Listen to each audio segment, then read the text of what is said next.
Good morning, good afternoon, good evening to everybody. We're just getting ourselves settled and getting started. We'll give a few minutes here for folks to arrive.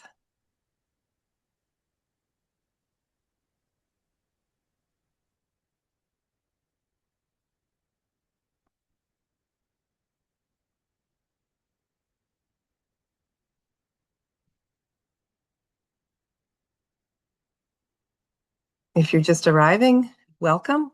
And we're just going to wait another minute to give folks a chance to get settled in, and then we will begin.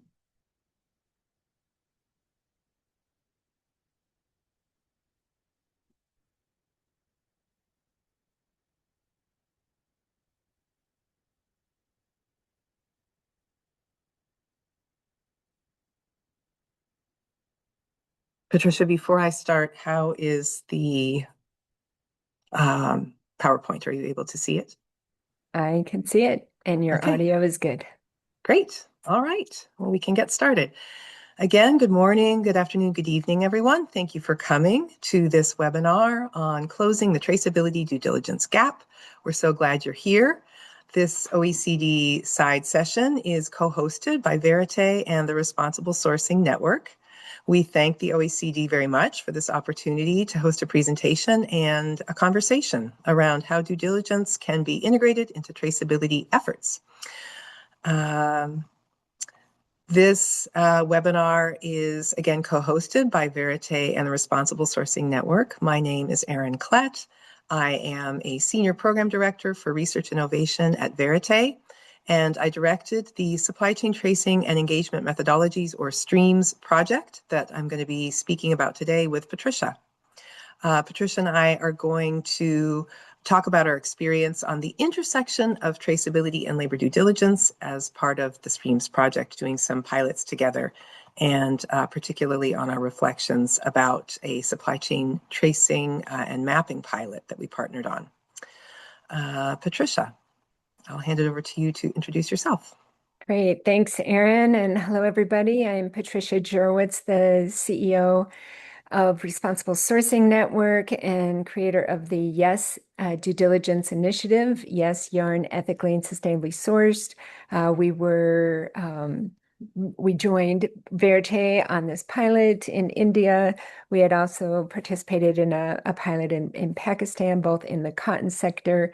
As many of you may know, I've been working on due diligence for at least 10 years now in both the conflict mineral space as well as cotton. And it's really great to have worked with Verite and different traceability technologies to see how traceability really can assist in implementing due diligence, especially in the mid tiers of supply chains, as well as how due diligence can strengthen traceability technologies. So really looking forward to sharing our results and experiences. Great. So in terms of an agenda for today, we'll start with just a few words about our organizations, Verite and RSN Yes. And then I will share out a little bit of information about the Streams project to give you an overview of that project and all the different activities. And then we'll take you into this particular pilot of supply chain mapping and risk screening combined with Yes Due Diligence, and which we collaborated on with the supply chain mapping company SourceMap. And then we will look at the insights and reflections that came from that pilot.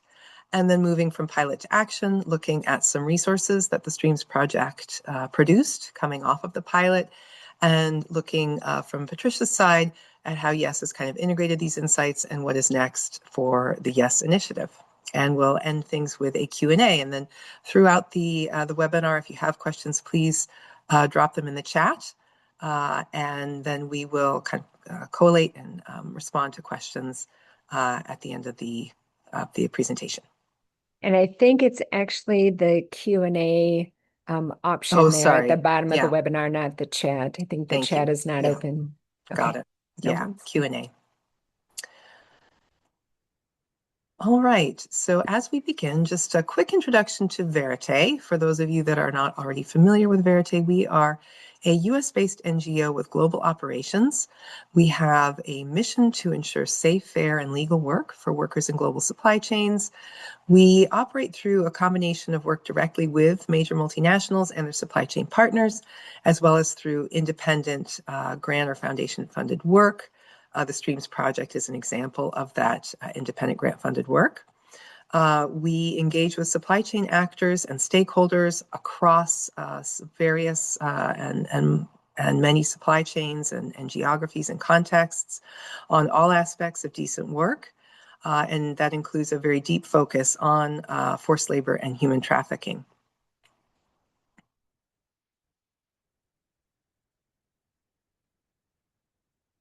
And Patricia, over to you to introduce Yes. Great. So I had mentioned that Responsible Sourcing Network is the parent organization that created the YES initiative after a lot of research and work to address forced child and adult labor in Uzbekistan's cotton fields. And taking those lessons from that, as well as our work in conflict minerals, we developed this YES due diligence approach to train and then to assess and support yarn and fabric manufacturers, so the spinning mills and fabric mills, to understand due diligence and to implement it. In particular, we are focused on forced labor in the cotton industry. We're starting there, staying very focused. We could expand the risks and expand the materials in the future, but we really see that that's one of the most salient risks for this component of the industry right now.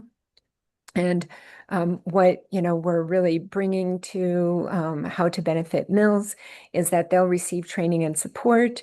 They all appear on a public list. They're part of a collaborative community to implement due diligence. And for brands, it will assist brands in complying with various import and due diligence regulations. There is a members-only portal and access to data points, and it supports uniform due diligence. We know that it's very difficult for brands and others to be engaging their supply chain actors at tiers 2 and 3 and 4. And so that's really what we're looking to do. And we know you also lose traceability to country of origin at the spinning mill, where a lot of different fiber is blended together.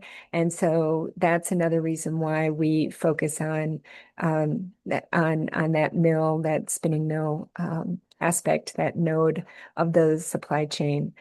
And being transparent with a public list of mills going through our program, but also really wanting to support mills with tools and other resources and a lot of e-learning. We've started in India and Pakistan. We're expanding to Vietnam this quarter, and Bangladesh is also on our radar for later this year. And you could see the list of our current members with Adidas, Amazon, Inditex. Levi's recently joined, also Disney, Verite, and Walmart, and the US Fashion Industry Association. So a lot more coming all about YES and our responsible sourcing network, but I'll hand it back to Erin. Great. Thanks, Patricia. So with that, we can move into a little bit more information about the Streams project in particular, and then to the supply chain mapping and risk screening pilot. So the Streams project was a project funded by the US Department of Labor. It had the objective to leverage innovative traceability approaches that strengthen labor due diligence to identify and address forced and child labor. Our core implementing partners were Better Cotton and the Responsible Sourcing Network. And this project really was designed to be positioned at the intersection of traceability and due diligence, exploring how we can get from compliance-driven traceability to traceability with greater impact, especially in the labor arena. So we really, with this project, wanted to partner with practitioner organizations kind of working at that intersection and with the ability to really kind of cascade impact deep into supply chains. The project began in December 2020 and concluded in March 2025. It had originally been scheduled to extend through December of 2025, but was concluded early due to termination of all grant funding from the U.S. Department of Labor's Bureau of International Labor Affairs. We've been fortunate to be able to share some details about this project at other OECD side sessions in the past over the course of the project. So this will be our final share out on the project and what we produced and the insights that we gained. Streams accomplished its objectives through a set of core activities. We published a supply chain traceability matrix that I'll speak about in more detail later. This is a public resource on traceability and due diligence. We conducted a set of field pilots of traceability and due diligence methods and technologies in Indian cotton supply chains, together with Better Cotton and with RSN Yes. We more recently published a set of tools and resources based on the insights from the pilots. And then finally, we also conducted over the course of the project a set of events, virtual and in-person workshops and webinars like this one to share and discuss our findings and insights with the community. In this particular webinar, we're going to be looking at our field pilots and one pilot in particular. So Streams did pilot a number of traceability and due diligence methods and technologies with both Better Cotton and RSN Yes across various tiers of garment and apparel supply chains. This slide shows you the breadth of what was piloted, including digital chain of custody solutions and additive tracers with Better Cotton, and isotope testing and supply chain mapping and risk screening with RSN Yes. We are really grateful to all the traceability technology companies that we worked with on these pilots, as well as Better Cotton and RSN, and the many fabric and spinning mills, retailers and brands, and other supply chain partners that also participated with us and supported the pilots. Today, we want to focus on what we called the mid-tier gatekeeper set of pilot activities, which is indicated in the orange backward arrow.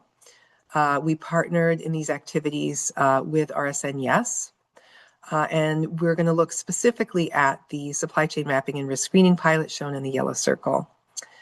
We were so pleased to be able to partner with RSN Yes on this mid-tier gatekeeper set of pilot activities because their standards, as Patricia was just saying, are built specifically for mid-tier supply chain actors and specifically for fabric and spinning mills in the garment and apparel supply chains. And this is a key choke point where cotton is often mixed, and tracking and tracing a physical cotton from a specific origin becomes very challenging. And so we really wanted to work directly with fabric and spinning mills in recognition that if you're screening for forced labor risk in cotton from specific origins, having that capability for screening built in directly at the mid-tier nodes is really critical and very powerful. And as Patricia was noting earlier, Yes, it really is striving to embed that capability directly with spinners and fabric mills to source cotton that's at a low risk of having been produced with forced labor in order to have these supply chain actors really be positioned as gatekeepers for forced labor, keeping cotton produced with forced labor out of supply chains. So with these pilots and with the digital supply chain mapping and risk screening pilot, we worked directly with fabric and spinning mills and had them doing a lot of the piloting themselves with their own management systems and with the support of Yes, and really seeking to emerge from the pilots with some very practical insights and recommendations for how to take this kind of work forward. Patricia, I'll invite you now to speak on kind of RSN Yes's perspective on why you were interested in doing these pilots and how you see this positioned with your work. Sure. Thanks. And I know that it's typically a question about whether the slides will be shared. We will post them both on our RSN's website as well as I think Verite likely, and there will be a link to the recording of this webinar on the OECD side session site as well. So traceability tools have just grown by leaps and bounds in the last 10 years, as many of you probably have noticed. well, or maybe I should say 5 years, but regardless, it's been going very quickly. And what I think, there are different types of isotope and DNA analysis, kind of validating origins. And as a result, you can have a higher level of assurance. You're meeting requirements from regulators. The mills themselves, maybe their operations are minimally impacted, but it does assist with inventory and documentation procedures, as well as that mapping supplier management, with a focus really on both inputs and then, finished goods. So traceability brings this level of kind of more of a scientific way of looking at everything. Where due diligence, I think, builds more of a foundation of confidence, where it could build off of existing processes and systems. And a lot of those processes are actually okay. Maybe they just need to be tracked or communicated in a way that hasn't happened in the past. But having those, management systems that are really strong and effective is so important in due diligence. Looking at making sure that there's control systems through all of production.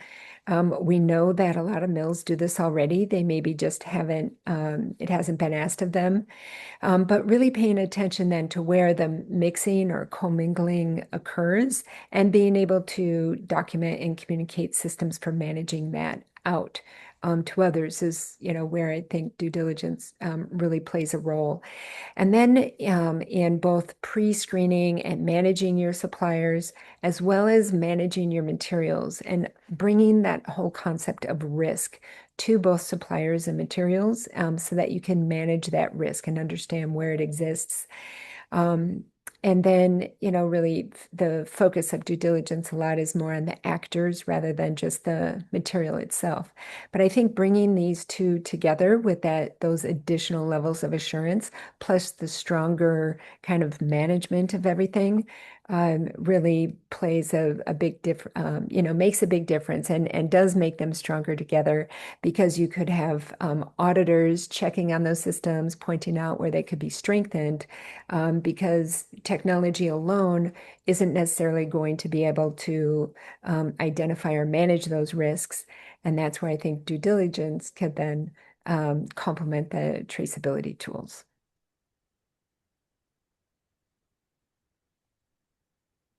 Great. Thank you, Patricia. So with that framing, we'll move into the supply chain mapping and risk screening pilot.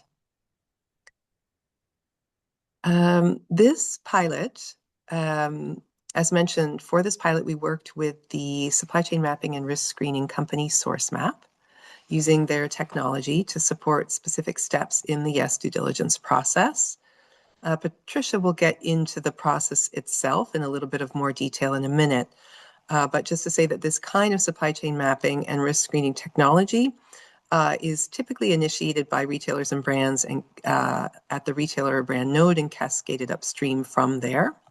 In this case, we were exploring initiating the technology and the process directly at the fabric mill node and following the YES approach, taking a whole of supply chain look at the fabric mill. And so screening for risk across the entirety of the fabric mill's cotton sourcing footprint, instead of just looking at one specific order or product line. There were two main objectives. One was to develop and pilot a cotton inputs risk screen questionnaire using YES as the framework for the questionnaire and the analysis, and then utilizing SourceMap's supply chain mapping technology to map the fabric mill's supply chains and deliver and collect responses from the YES cotton inputs risk screen questionnaire, kind of across that supply sourcing footprint or supply chain footprint, to then support data analysis that would identify and prioritize sourcing risks and areas for enhanced due diligence kind of across the full sourcing footprint. We worked with a set of 4 fabric mills. Each was nominated by an apparel retailer or brand. And we are very deeply appreciative to the support of these four brands and retailers, as well as the U.S. Fashion Industry Association and the Retail Industry Leaders Association in conducting the pilot. And the pilot activities occurred from April 2024 to March 2025. So now we'll move to a little bit of a peek into this Yes Cotton Inputs Risk Screen questionnaire and how it was kind of constructed and the kind of risks that it was screening for. And I will hand things back over to Patricia for that. Great, thanks, Erin. So the way Yes works is that as there's more risk or potential for harm identified, that more due diligence needs to be done with that higher risk. But looking first and supporting mills in just understanding who all their suppliers are, where all their cotton origins coming from. So all mills need to do that. Then you start to dig a little deeper to understand where are those supply chain risks. Now the risks could be with the materials, or they could be with the suppliers. They could be with the transit routes. And so understanding, okay, what does that look like? What happens if there's a risk found? So what if there's a question about some of those suppliers, or what if some of the documentation doesn't match up or goes through some strange port that it wouldn't make sense for that to happen. That's when you start to need to have strategies and kind of think about some of that in advance. And then you could actually assess the risk to be able to know if harm was found, so that harm could be then prevented, mitigated, remediated. And so here you could see where not every aspect of that work was covered under the streams pilot, but the first several aspects in really understanding who the suppliers are, who the sub-suppliers are, identifying risk, and then starting to assess for that risk. Next slide. So I've mentioned risk affiliated with materials as well as with suppliers. And in particular, we were looking at the origin. So basically, it's the country of origin where cotton is harvested. The supplier of yarn to a fabric mill may or may not be located in that same country of origin where the cotton is grown.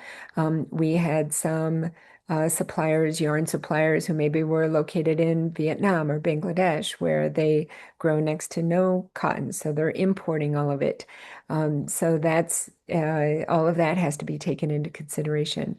But you really start with knowing who your suppliers are, that they're legal and legitimate, that they are actually have the right registration to do the operations that they are doing, but also what are the procurement practices of your suppliers, because this is a whole cascading due diligence approach where there's also then the expectations that your suppliers are also doing the right thing.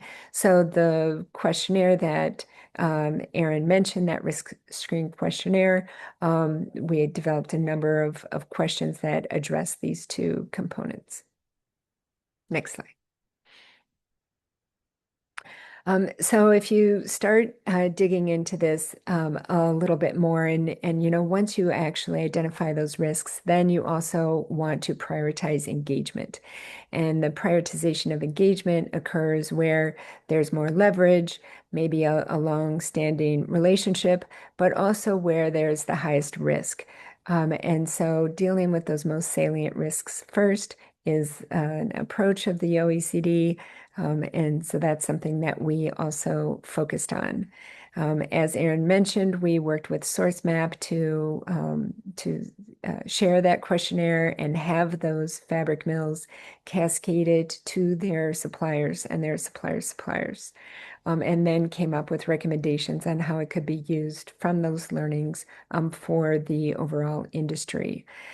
So we started with the supplier profile, and policies, looking at where those suppliers sourced their own cotton and whether the suppliers have any type of policy around decent work and responsible sourcing. Then we moved on to, or I had talked a bit about supplier and material due diligence, making sure those suppliers are legal and had the correct documentation. And then also looking at the origins of where the material is coming that those suppliers are sourcing. And then the last component of that is around their sourcing practices and their own transparency, and how are the suppliers reporting on their own sourcing and whether or not they're sourcing any inputs from unacceptable or higher risk entities or geographies.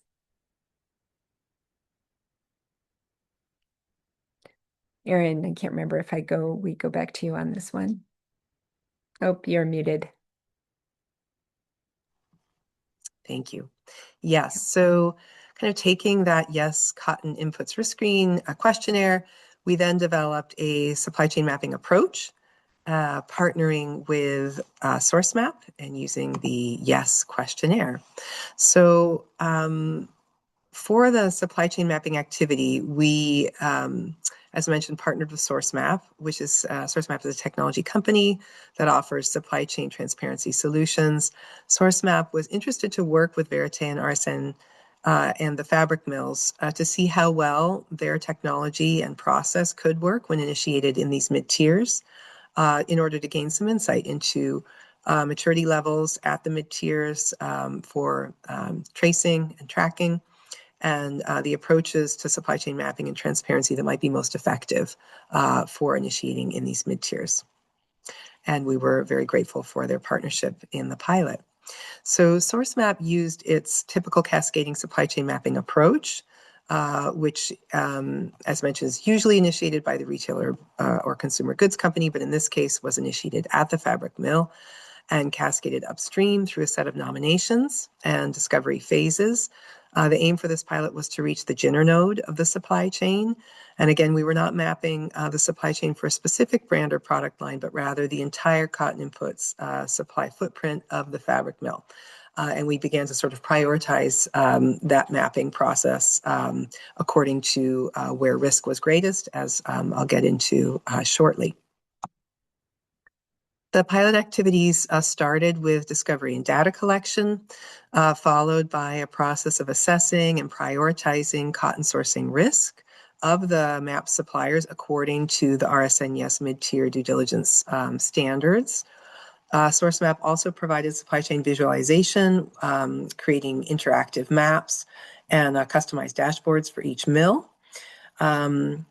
And at the end of the pilot, we created recommendations and roadmaps for each of the fabric mills in terms of how to take the insight forward, and where we would recommend that they really focus their enhanced due diligence engagement for responsible cotton sourcing. There were some important limitations to the pilot, including that the data was self-reported, the mapping and risk screening data, and it was not independently verified. So the findings and insights were based only on the data received. As we'll get into, we did feel that nonetheless, the data did generate helpful and useful insight for risk prioritization, and an important next step in this process would be to layer in some independent verification mechanisms for the data that's being collected. This pilot used a due diligence-informed risk-based mapping and cascading discovery process, which is illustrated here in this graphic. We started with the entire cotton inputs supply footprint for the fabric mill, and then used the results of the Yes Cotton Inputs Risk Screen at the first direct tier of sourcing by the fabric mill to prioritize from among the mill's direct suppliers, in order to identify specific segments of that mill's supply footprint for further mapping and due diligence based purely on risk. So the pilot was able to provide fabric mills with a set of particular kind of supply chain segments and areas where cotton sourcing was deemed likely to be the riskiest. And this provided a kind of a structured way for mills to assess their sourcing and to assess where it would make the most sense to apply that enhanced due diligence and follow-up, especially when we're talking about mills that have pretty large cotton sourcing footprints and really need to be able to do that kind of prioritization process. And as mentioned, coming off of the pilot and the prioritization, we also provided mills with a set of recommendations for how to follow up with suppliers to gain more information about how the cotton is being sourced and screened, and an additional verification and potentially remediation measures.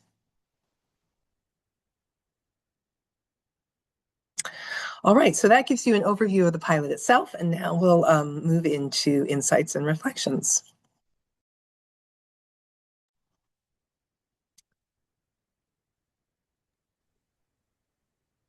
I think, yeah, Erin, I think you're going to start and I'll come Yes, next. that's right. Okay. And can you see the slide, Patricia? Is it coming through? Great. Yep, both of them, both columns. Excellent. Okay. Yep. Yes, so I will start by sharing some of the insights that are really related to the actual activity itself, and the interactions with our fabric mill partners and their supply chain partners.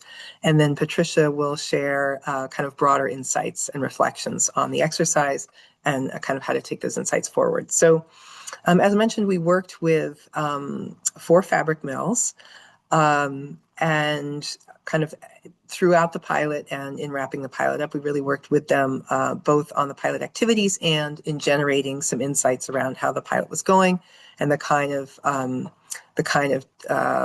insights and data that it was able to generate for them.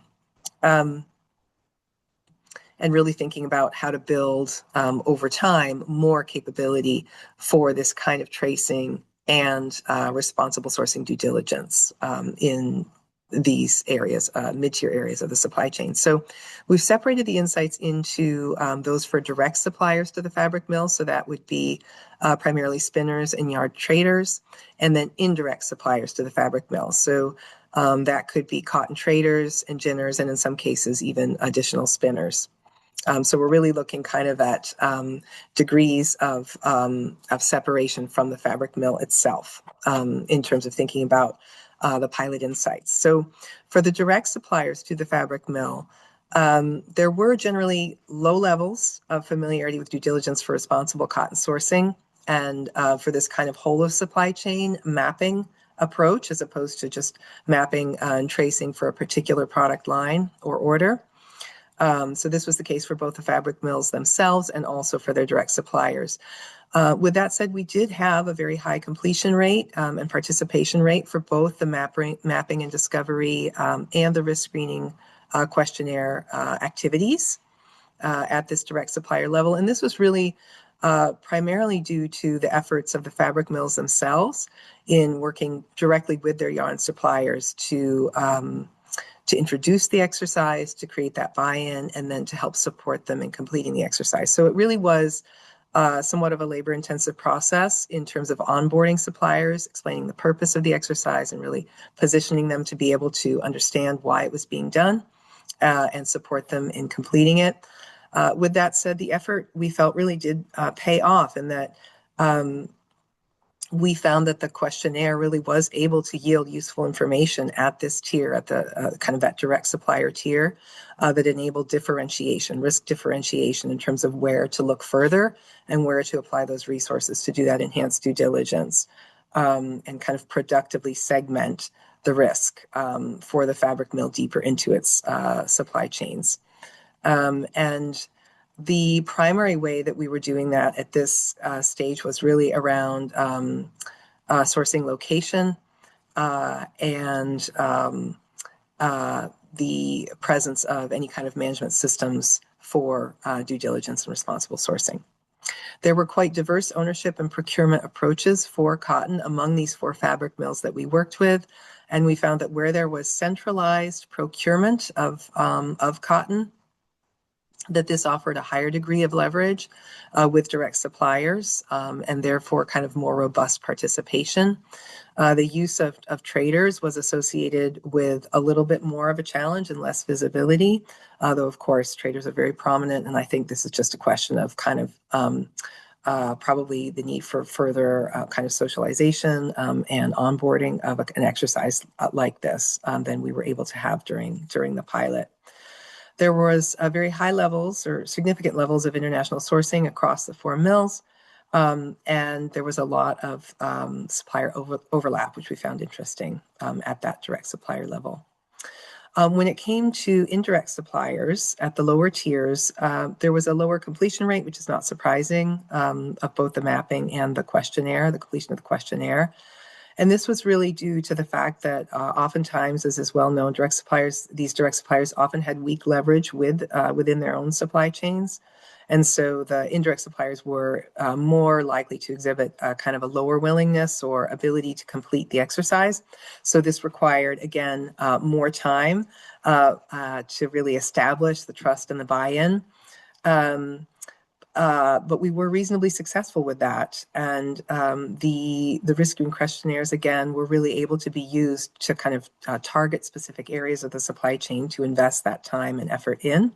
And as Patricia said, really following this due diligence approach, really we're creating a kind of an infrastructure that then could be used beyond the life of the pilot to really engage and continue with this work of looking at sourcing practices and risk reduction.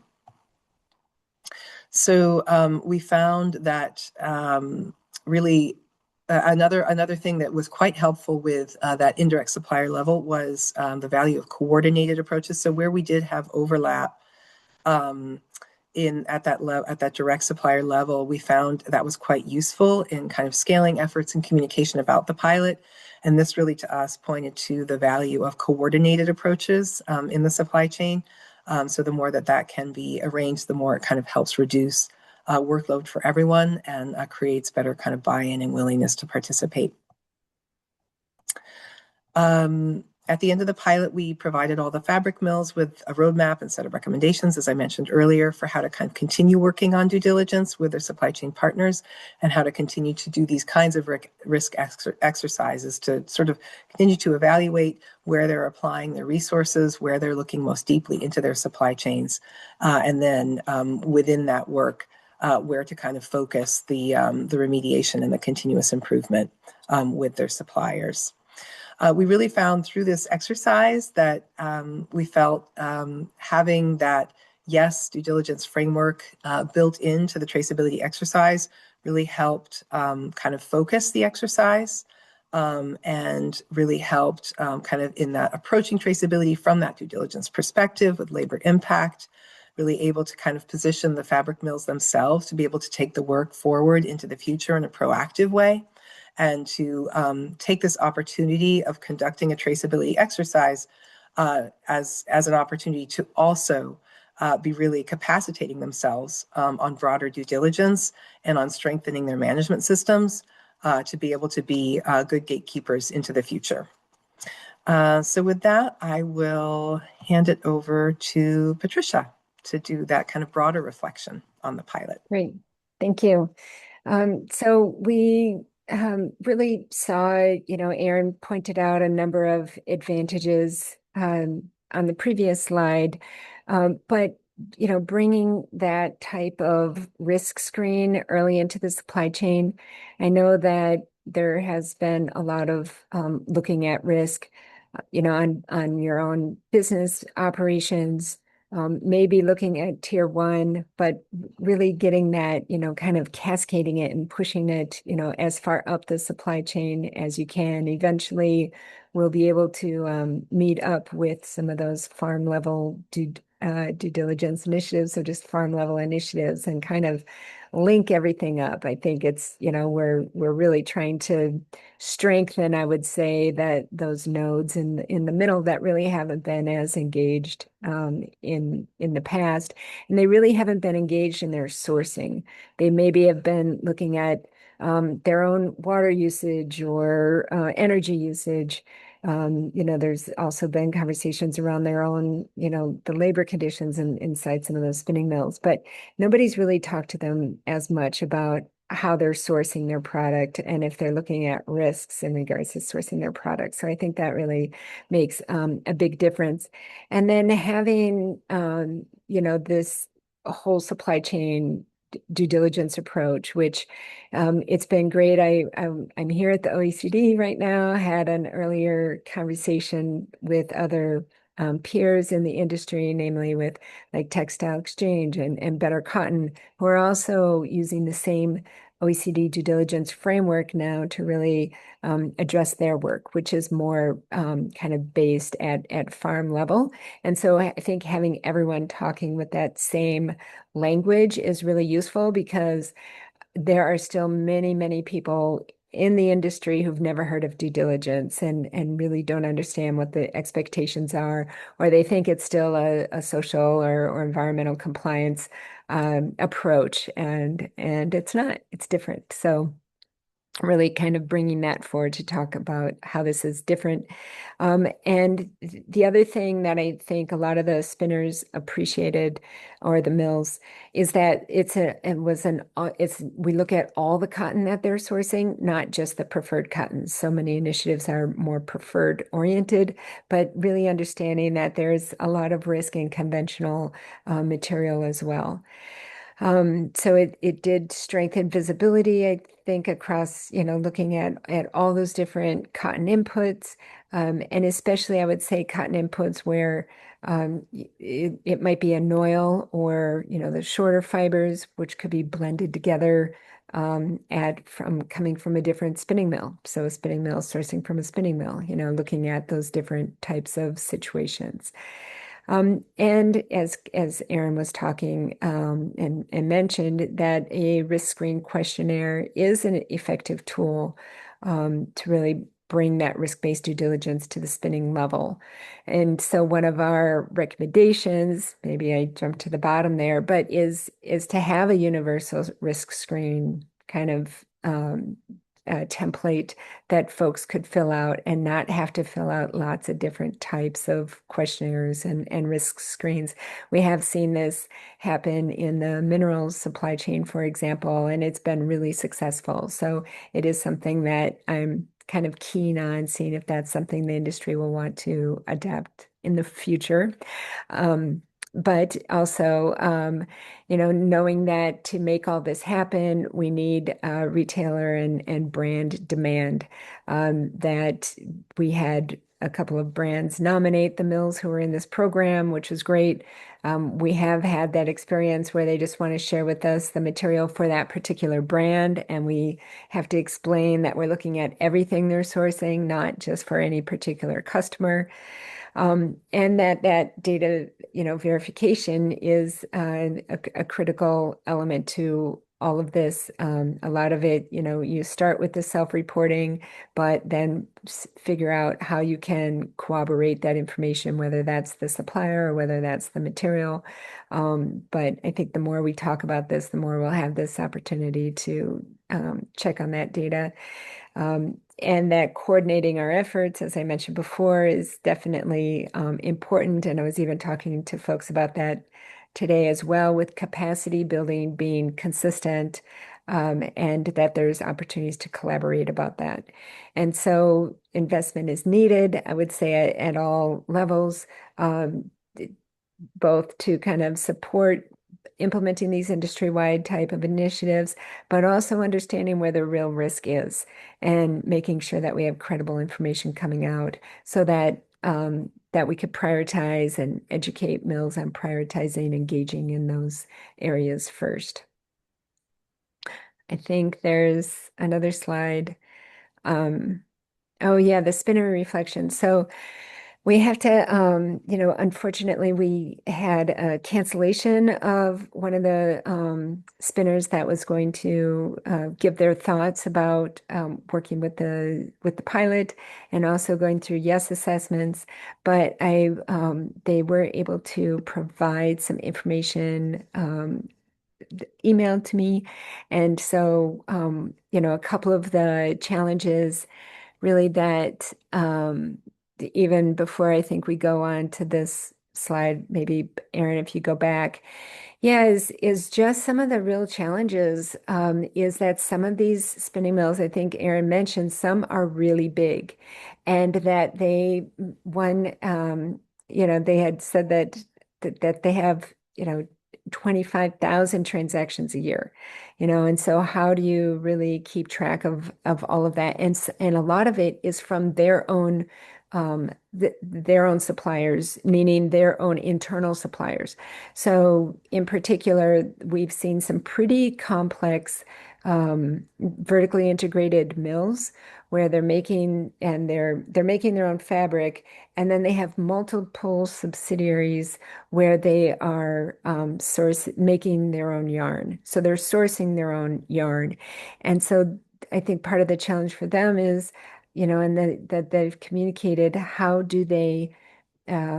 how are they assessing or implementing due diligence on their own subsidiaries, right? And we did start to break this down further to look at where were they sourcing cotton domestically and where were they importing it, so that we could explain to them that when they were importing it, that opens up additional risk, especially if they're importing it from countries that are deemed to have higher risk of forced labor and child labor and other, decent work challenges than from lower risk countries such as Australia, for example. And so but then again, the question is, how do you actually address risk in those other countries that are so far away and maybe a trader is involved with that purchasing? Which is another reason why having kind of an all industry-wide approach is important, because any one spinner, just like any one brand, is not going to be able to have the impact on addressing the harm happening at farm level unless everybody is really working together.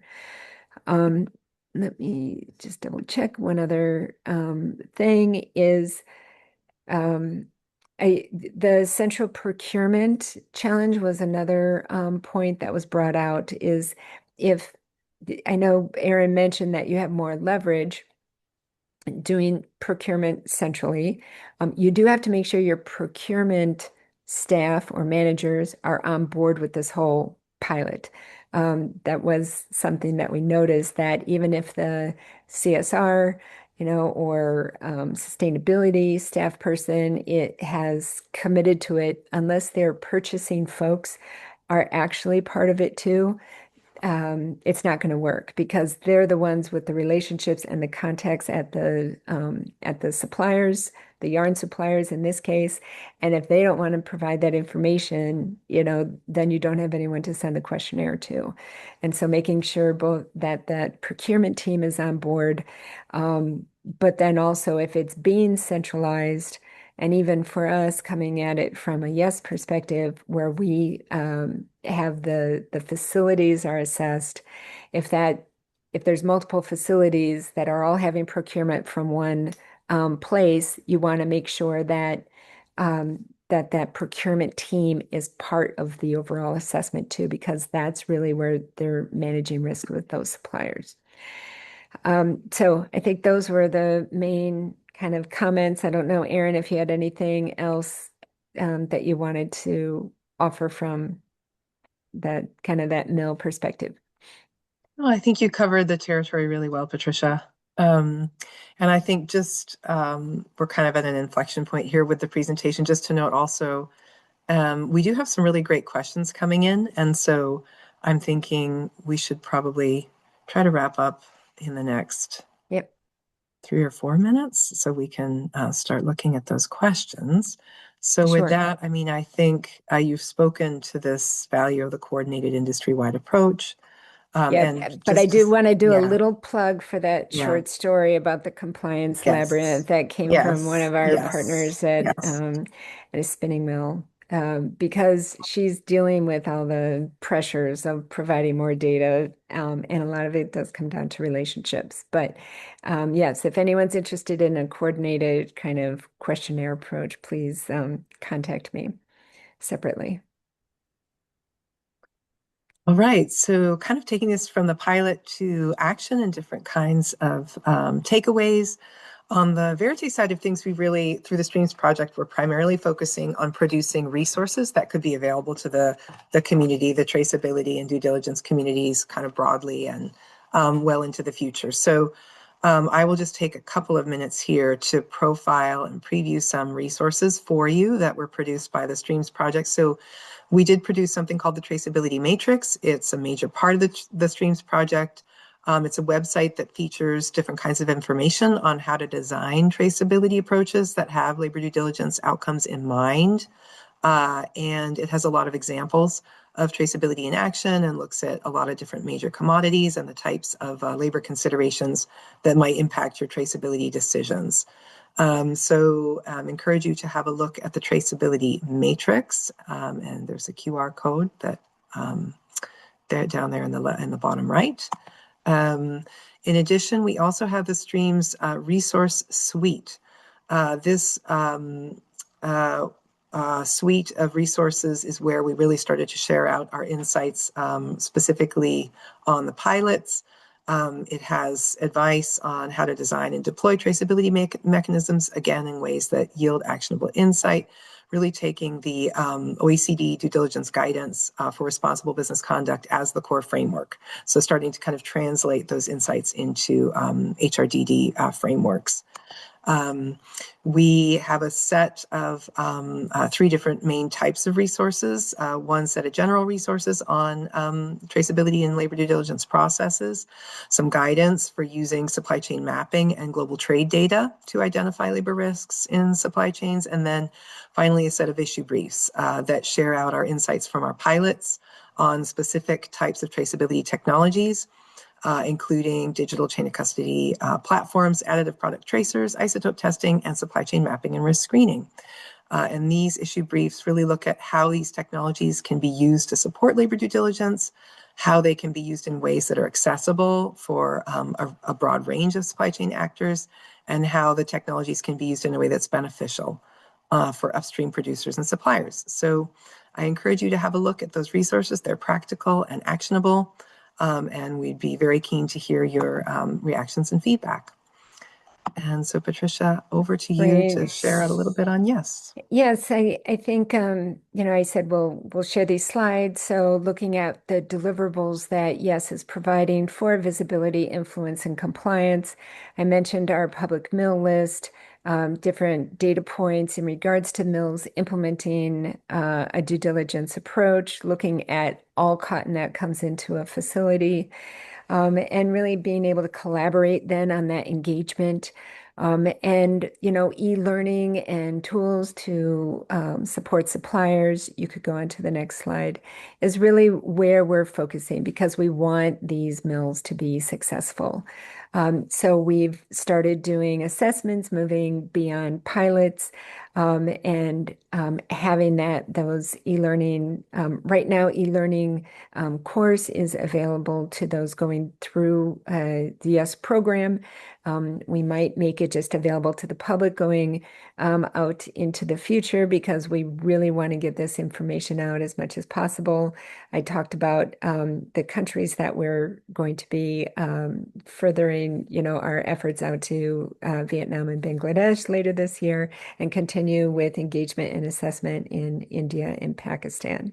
The other thing that we're going to be focused on this year is offering some data points, how we integrate those into various dashboards for both brands as well as other initiatives that are tracking supplier data points.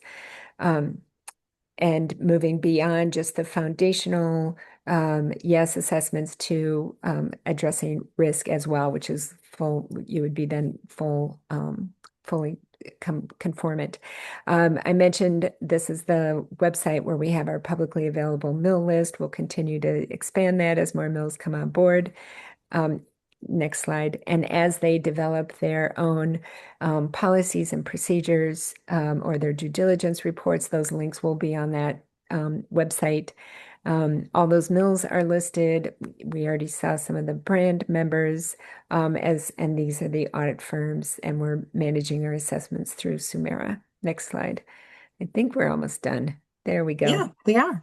Great. Yeah. So we have a few minutes, and I'm not sure, Erin, if you can see those questions, but we could um, start addressing them. I think the Yeah. first one, yeah, um, really has to do with mitigation measures, how those were implemented regarding forced labor and child labor. And I'd say that this pilot is really focused more on um, starting to identify risk with suppliers, not yet getting all the way to the field level, which is really where we want to get and where I see a lot of that type of prevention and mitigation happening is with partners on the ground who are doing that, such as Better Cotton or Fair Labor Association, um, and others who are looking at that aspect. I don't know, Yeah. Erin, if you have anything that you want to add to that. Yeah, exactly. I would just add that, right, what we're trying to accomplish with this pilot was really, as we were saying before, kind of doing that risk segmentation approach. So really coaching and mentoring and capacitating fabric mills to apply that kind of risk screening approach across their supply footprint and then sourcing footprint, and then identifying areas where they want to be really digging in more deeply and gathering more information about potential harms and impacts, and then getting to that mitigation. So really, we didn't get to mitigation yet. We never intended to with this pilot, but with the recommendations that we have provided to mills, we gave some roadmap options. And as Patricia said, kind of next steps would be to partner with organizations that really do have that on the ground presence that can work with cotton suppliers to be addressing problematic conditions where they exist, and also to be providing those evidences and verification of good or ethical practice as well. And I think the other aspect is, there is some expectation, focusing on some of the strongest relationships first, is where spinning mills have relationships with gins. For example, this is going to be more the case in a cotton producing country such as India or Pakistan. But, being able to provide those mills resources so that they could do training with the gins on addressing and identifying, where forced labor, child labor exists, and then what to do about it. And I know Verite has also been, great at developing tools and resources along those lines as possible. And next question is how much brands need to be involved in leading the whole process, if there need to be regular visits to the direct suppliers, explaining what due diligence, why it's needed. Do they commit on better pricing or long-term agreements? Erin, do you want to take a first stab at that? Or you want me to? Sure. I mean, I would say, and I think Patricia, you'll have some interesting observations on this as well, but I think where brands are actively involved, you're going to see greater impact more quickly.